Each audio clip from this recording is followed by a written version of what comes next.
Fui traída e mandada embora de casa, até revelar o segredo que faria ele se ajoelhar por perdão. Meu nome é Nádia Santos, tenho 39 anos, e há 16 dou aulas de literatura na Escola Estadual Professor Mário Casasanta, no bairro Buritis, em Belo Horizonte. Sempre achei irônico lecionar sobre as grandes heroínas da literatura brasileira, Capitu, Iracema, Gabriela, enquanto eu mesma vivia presa em uma narrativa que não era minha. Durante 14 anos, fui casada com Eduardo Mendes. Ele era gerente de uma conceituada concessionária de carros na região central da cidade, um homem que todos consideravam bem-sucedido e carismático. Nas festas de fim de ano da escola, as colegas sussurravam elogios. Que sorte a sua, Nádia! O Eduardo é tão atencioso, tão presente. Se elas soubessem que, por trás daquela fachada de marido exemplar, existia um homem que transformara nossa casa em seu reino particular, onde eu não passava de uma súdita silenciosa. Eduardo tinha uma forma sutil de exercer controle. Nunca gritou comigo, nunca levantou a mão.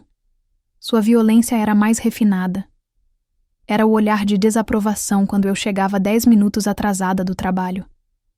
Era a forma como revirava os olhos quando eu mencionava algum problema da escola durante o jantar. Nádia, você não consegue deixar o trabalho no trabalho? Ele dizia, cortando um pedaço da carne que eu havia preparado. Uma mulher inteligente como você deveria saber separar as coisas. Aprendi a engolir palavras. Aprendi a sorrir quando ele contava piadas machistas para os amigos na nossa sala de estar. Aprendi a concordar quando ele decidia, sozinho, onde passaríamos as férias ou que móveis compraríamos. Afinal, ele era o provedor, não era?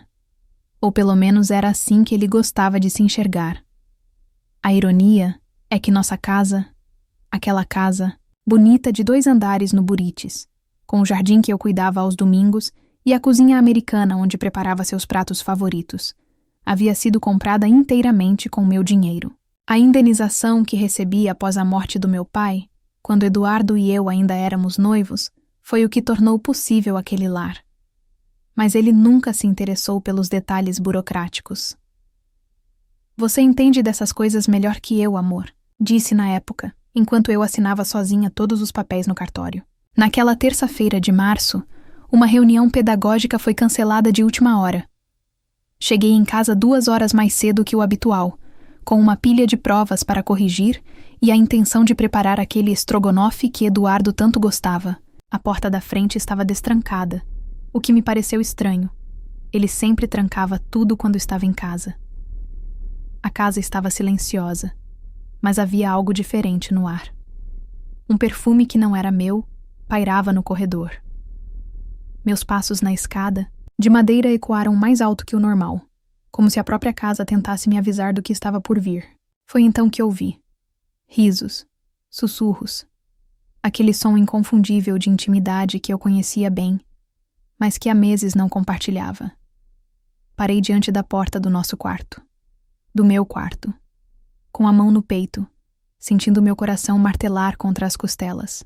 Por um momento, considerei descer, fingir que não havia chegado, dar meia volta e preservar a ilusão que restava do meu casamento.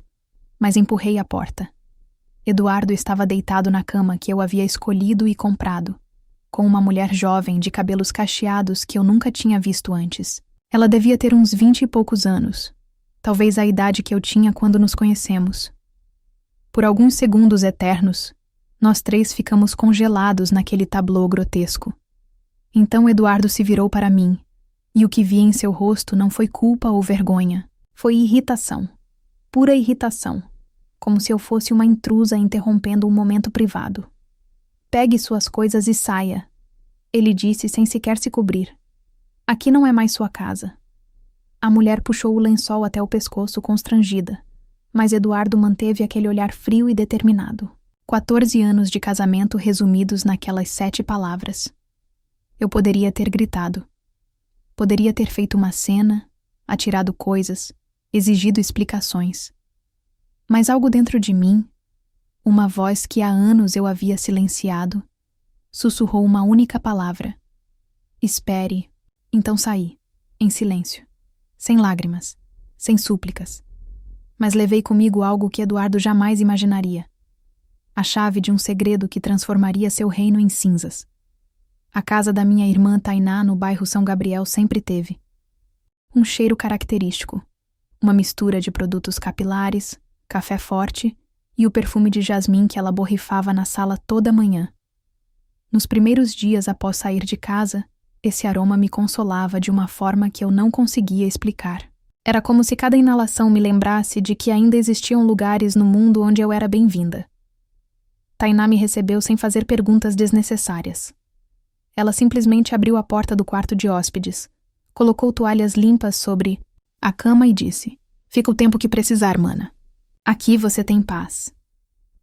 Aos 35 anos, minha irmã havia construído um salão de beleza próspero e uma independência que eu sempre admirei em silêncio. Ela nunca se casou.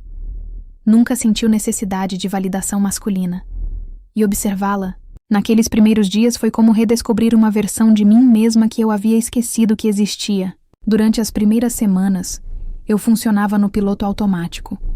Acordava, ia para a escola, dava minhas aulas sobre Machado de Assis e Clarice Lispector, voltava para a casa da Tainá e me trancava no quarto. Meus alunos notaram que eu estava diferente, mais séria, mais distante, mas interpreto isso como parte do luto silencioso que eu estava vivendo. Eduardo ligava quase todos os dias. No início, suas ligações tinham um tom de superioridade disfarçada de preocupação. "Nádia, essa fase já passou, né? Você sabe que pode voltar quando quiser. Somos adultos, podemos conversar sobre isso." Depois, quando meu silêncio persistiu, o tom mudou para irritação. "Você tá sendo infantil, viu? Todo mundo erra. Todo mundo merece uma segunda chance." Mas foi na quarta semana que ele mostrou sua verdadeira face. Tainá atendeu o telefone e colocou no viva voz, sem que ele soubesse: "Fala para sua irmã que essa palhaçada já durou demais." Ele disse, com aquela voz que eu conhecia tão bem. A voz que usava quando achava que tinha todo o controle da situação. "Ela sabe que não tem onde ir. Não tem como se sustentar. Sozinha. Essa casa aí da sua irmã é coisa provisória. A Nádia não foi feita para independência." Tainá desligou o telefone e me olhou com uma expressão que misturava raiva e determinação. "Mana", disse ela, se sentando na mesa da cozinha, onde eu fingia ler provas. "Preciso te contar uma coisa que talvez você não queira ouvir." Foi então que ela me revelou conversas que havia escutado em encontros familiares, comentários maldosos que Eduardo fazia sobre mim quando achava que ninguém estava prestando atenção, como ele ria da minha ingenuidade com os documentos da casa, como ele contava aos amigos que eu era fácil de controlar, porque sempre cedia sem resistir. Como ele havia planejado me trocar por alguém mais jovem assim que as coisas se acomodassem. "Ele apostou que você ia voltar correndo em 2 semanas. Tainá disse, suas mãos se movendo nervosamente sobre a xícara de café. Ele disse, pros amigos dele, que mulher como você não consegue ficar sozinha por muito tempo. Naquela noite, deitada na cama de solteiro do quarto de hóspedes, algo dentro de mim se rompeu. Não foi um rompimento de tristeza ou desespero. Foi algo muito mais poderoso.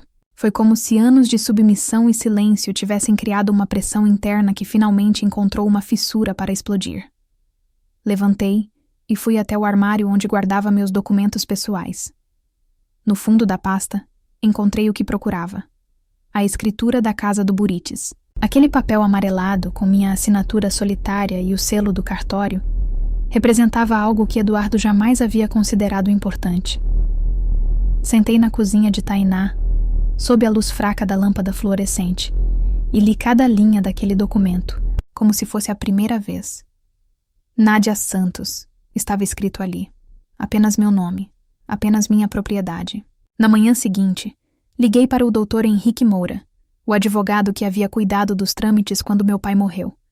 Marquei uma consulta para aquela mesma tarde. Doutora Nádia, ele disse quando me viu entrar em seu escritório no centro de Belo Horizonte. Que bom revê-la. Em que posso ajudá-la? Coloquei a escritura sobre a mesa dele e disse, com uma voz que surpreendeu a mim mesma pela firmeza. Preciso recuperar minha casa. E quero que seja da forma mais legal e mais dolorosa possível. Dr. Henrique sorriu. Um sorriso que me lembrou que, às vezes, a justiça e a vingança podem caminhar de mãos dadas. Os 3 meses seguintes foram os mais intensos da minha vida adulta.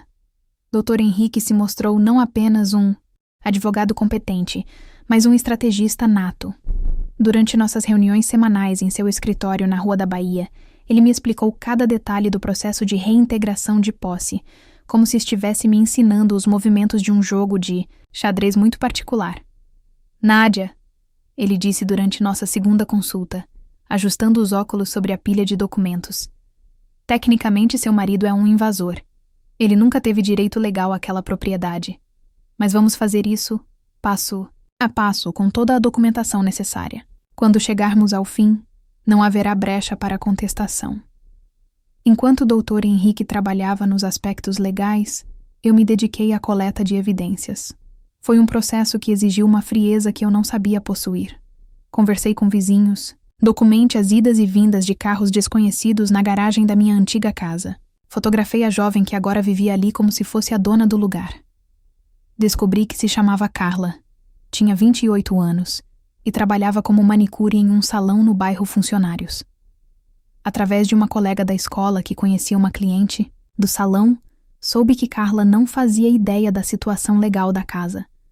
Eduardo havia inventado uma história sobre estar resolvendo a papelada do divórcio e que logo tudo estaria regularizado em nome dele. A ironia era deliciosa. Eduardo, que sempre se orgulhou de sua esperteza nos negócios, estava sendo tão ingênuo quanto eu fora por anos. Durante esse período, comecei a notar mudanças em mim mesma que iam além da simples busca por justiça. Minhas aulas na escola ganharam uma intensidade nova. Quando explicava Dom Casmurro para os alunos do 3º ano, eu falava sobre Capitu com uma paixão diferente. Vejam como Machado constrói uma mulher que se recusa a ser apenas o que os outros esperam dela, eu dizia caminhando entre as carteiras. Capitu tem seus próprios desejos, seus próprios planos. Ela não existe apenas para validar Bentinho. Meus alunos, especialmente as meninas, começaram a me procurar após as aulas para conversas que iam muito além da literatura. Falávamos sobre relacionamentos, sobre independência, sobre a importância de conhecer nossos próprios direitos. Sem perceber, eu estava me tornando o tipo de mulher que eu gostaria de ter encontrado quando tinha a idade delas. Tainá observava minha transformação com um misto de orgulho e preocupação. Você tá diferente, mana, ela disse uma noite, enquanto fazíamos pipoca para assistir a uma novela. Mais forte, sabe? Mas também mais calculista. Ela não estava errada. Eu havia desenvolvido uma paciência estratégica que me surpreendia. Quando Eduardo ligava, e ele ainda ligava, embora com menos frequência, eu o tratava com uma cordialidade fria que o deixava visivelmente desconfortado. Oi, Eduardo. Eu atendia, usando aquele tom que reservamos para conhecidos distantes. Como você está? Nádia, a gente precisa conversar. Essa situação não pode continuar, assim indefinidamente. Que situação? Eu perguntava, genuinamente curiosa para ver como ele descreveria a própria infidelidade. Você sabe do que eu tô falando. Olha, eu sei que foi um choque, mas relacionamentos têm altos e baixos. A gente pode superar isso. Eduardo, eu dizia, escolhendo cada palavra cuidadosamente. Você me pediu para sair da casa. Eu saí. Não entendo qual é o problema. O silêncio do outro lado da linha sempre durava alguns segundos antes dele desligar, frustrado. Foi na 10ª semana que Dr. Henrique me ligou com a notícia que eu estava esperando. Nádia, conseguimos a liminar. O juiz autorizou a reintegração de posse para a próxima terça-feira, às 9 da manhã. Você tem certeza de que quer fazer isso? Olhei pela janela do salão da Tainá, onde ela estava cortando o cabelo de uma cliente idosa que falava animadamente sobre os netos. A vida simples e honesta que minha irmã havia construído me lembrou de que eu também merecia algo genuíno e verdadeiro. Tenho certeza absoluta, doutor, respondi, e quero estar presente quando acontecer. Naquela noite, preparei minha roupa para o dia seguinte como se estivesse me vestindo para uma batalha, porque, de certa forma, Era exatamente isso que estava fazendo. Cheguei à minha antiga casa às 8h45 da manhã de uma terça-feira ensolarada de junho. Dr. Henrique já estava lá, acompanhado de 2 oficiais de justiça e um chaveiro que carregava uma maleta de ferramentas. O contraste entre aquela manhã luminosa e o que estava prestes a acontecer tinha algo de cinematográfico. Eu havia escolhido minha roupa com cuidado, um blazer azul marinho que usava nas reuniões da escola, uma calça social preta e sapatos baixos confortáveis. Queria parecer profissional, respeitável, alguém que sabia exatamente quais eram seus direitos. Carregava na bolsa a escritura original e uma cópia da liminar judicial. Quando toquei a campainha, o som ecoou pela casa de uma forma que me trouxe memórias inesperadas. Quantas vezes havia chegado, em casa depois de um dia difícil na escola, ouvindo esse mesmo som enquanto procurava as chaves na bolsa? Quantas vezes sonhara com o dia em que essa casa seria realmente um lar, e não apenas um palco onde eu representava o papel da esposa perfeita? Eduardo demorou alguns minutos para atender. Quando abriu a porta, vestindo apenas uma bermuda e uma camiseta amassada, sua expressão passou rapidamente da irritação à confusão, e depois ao que só posso descrever como terror mal disfarçado. "Nádia, o que você está fazendo aqui? E essa gente toda?" Sorri. Não foi um sorriso gentil ou nostálgico, foi o sorriso de alguém que finalmente chegou ao momento que havia planejado por meses. "Lembra quando você me mandou sair com uma mão na frente e outra atrás?" Perguntei, mantendo minha voz calma e clara. "Pois é, Eduardo. Chegou sua vez." Estendi a liminar para ele. Eduardo pegou o papel com mãos trêmulas, seus olhos correndo pelas linhas como se não conseguisse processar as palavras. Isso não pode estar certo," ele murmurou. "A casa é nossa, Nádia. Nós compramos juntos, você sabe disso." "Na verdade, não," disse um dos oficiais de justiça. Um homem alto de cabelos grisalhos que havia visto situações como essa centenas de vezes. "Segundo a documentação, a propriedade pertence exclusivamente à senhora Nádia Santos. O senhor tem 15 minutos para retirar seus pertences pessoais." Foi nesse momento que Carla apareceu na escada, descendo devagar, vestindo apenas uma camisola curta e com o cabelo desarrumado. Ela olhou para a nossa pequena multidão, com uma expressão de quem estava tentando entender se ainda estava sonhando. "Edu, o que está acontecendo?" perguntou, se aproximando dele e colocando uma mão protetora em seu braço. "Acontece que sua casa não é tão sua assim," respondi antes que ele pudesse falar. Olhei diretamente para ela, sem malícia, mas com uma firmeza que cortou o ar matinal. "Eduardo esqueceu de mencionar alguns detalhes legais importantes quando vocês se mudaram para cá." O constrangimento de Carla era palpável. Ela olhou para Eduardo esperando uma explicação que não veio. Em vez disso, ele começou a gaguejar desculpas incoerentes sobre documentação, sobre direitos matrimoniais, sobre como aquilo era um mal-entendido que seria resolvido em algumas ligações. "Eduardo," eu disse, e minha voz carregava anos de paciência esgotada. "Você tem 15 minutos. Tudo o que não for provadamente seu fica aqui, inclusive a cama onde você me traiu." O chaveiro já havia começado a trocar a fechadura da porta principal. O som da furadeira ecoava pela rua, atraindo a curiosidade dos vizinhos que começavam a se juntar nas janelas e portões. "Nádia, pelo amor de Deus!" Eduardo tentou mais uma vez, sua voz agora carregada de um desespero que eu nunca havia ouvido antes. "A gente pode conversar sobre isso. Você não pode fazer uma coisa dessas comigo. Com a gente." "Posso e estou fazendo," respondi, sentindo uma estranha sensação de leveza no peito. "Da mesma forma legal e respeitosa com que você me tratou naquela tarde." Carla subiu correndo para se vestir, claramente percebendo que seu conto de fadas havia se transformado em pesadelo. Eduardo ficou ali parado por alguns segundos, olhando alternativamente para mim, para os oficiais e para a casa, como se não conseguisse acreditar que havia perdido o controle da situação. "Você mudou, Nádia," ele disse finalmente, e havia algo entre admiração e ressentimento em sua voz. Você não era assim. Não, concordei. Eu não era.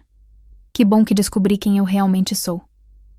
13 minutos depois, Eduardo e Carla estavam na calçada com 2 malas e uma sacola de plástico, olhando para a casa como náufragos observando um navio se afastar. Eu tranquei o portão e fechei as cortinas. O silêncio que se seguiu foi o mais doce que já havia escutado em minha vida. 6 meses depois daquela manhã de junho, estou sentada na varanda da minha casa,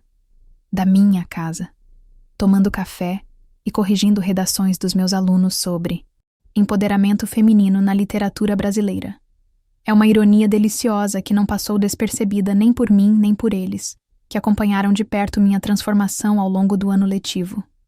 A casa mudou completamente desde que retomei sua posse.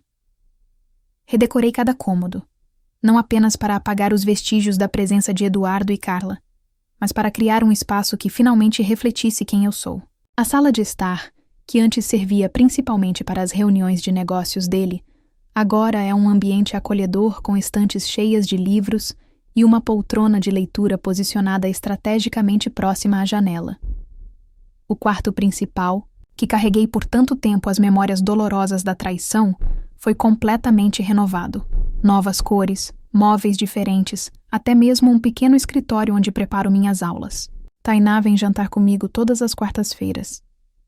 Ontem, enquanto preparávamos uma lasanha juntas na cozinha, ela me disse algo que ficou ressoando na minha mente. Você sabe que se tornou meio lenda no bairro, né, mana? As mulheres falam de você como exemplo de que dá pra dar a volta por cima. É verdade. Nos últimos meses, recebi visitas inesperadas de vizinhas que queriam tomar um café e conversar. Mulheres que estão passando por situações similares, que ouviram minha história através da rede invisível de fofocas que conecta todas as donas de casa do Buritis. Não me tornei conselheira matrimonial, mas descobri que minha experiência pode servir de exemplo para outras mulheres que, como eu, esqueceram que têm direitos e força própria. Na escola, minha reputação também mudou. A diretora, dona Carminha, me ofereceu a coordenação do projeto Mulheres na Literatura, que visa trabalhar autoestima e empoderamento com as alunas através dos textos clássicos. É engraçado como, ao recuperar minha própria narrativa, consegui ajudar outras pessoas a encontrar suas vozes nas páginas dos livros. Eduardo tentou me contactar algumas vezes nos primeiros meses. Dr. Henrique me aconselhou a documentar todas as tentativas de aproximação, caso fosse necessário solicitar uma medida protetiva, mas aparentemente ele desistiu quando percebeu que eu não responderia. Através de conhecidos em comum, soube que ele alugou um apartamento pequeno no bairro Prado e que o relacionamento com Carla não durou nem 2 meses após a mudança forçada. Parece que a realidade financeira e a perda do status de homem bem-sucedido com casa própria afetaram consideravelmente seu charme. Não sinto pena dele. Isso me surpreendeu no início. Esperava experimentar pelo menos uma pontada de compaixão ou nostalgia pelos anos que passamos juntos. Mas o que sinto é uma espécie de gratidão. Gratidão pela traição que me abriu os olhos. Gratidão pela arrogância que o fez me expulsar de minha própria casa. Gratidão por ele ter me subestimado completamente. Hoje pela manhã, antes de sair para o trabalho, fiquei alguns minutos parada diante do espelho do banheiro. O mesmo espelho onde me arrumava silenciosamente por tantos anos, evitando fazer barulho para não acordar Eduardo. Agora, olho para meu reflexo e vejo uma mulher que reconheço. Alguém que ocupa espaço, que tem opinião, que não pede desculpas por existir. Na gaveta da cômoda do quarto, guardo a escritura da casa em uma pasta especial. Não porque preciso consultá-la, sei de cor cada linha daquele documento, mas porque ela se tornou um símbolo. O símbolo de que conhecer nossos direitos é a primeira forma de liberdade. O símbolo de que a paciência estratégica vale mais que a raiva impulsiva. O símbolo de que, às vezes, a melhor vingança é simplesmente reivindicar o que sempre foi nosso. Esta noite, como todas as outras, vou jantar na mesa da minha cozinha, ler um livro na minha poltrona e dormir na minha cama. E amanhã, vou acordar na minha casa e ser exatamente quem eu escolher ser. Porque aprendi que o verdadeiro poder não está em controlar outras pessoas, mas em ter controle absoluto sobre nossa própria narrativa. E esta história de recomeço, de descoberta, de uma mulher que se recusou a desaparecer, esta história é completamente minha. Fim. Obrigada por assistir até o final. Você gostou da história? Deixe um comentário. Quero saber o que você achou. Não se esqueça de deixar seu like e se inscrever agora para receber mais relatos emocionantes, que você não vai querer perder. Ative o sino para ser notificado sempre que um novo vídeo for lançado. Vejo você na próxima história. Muito obrigada.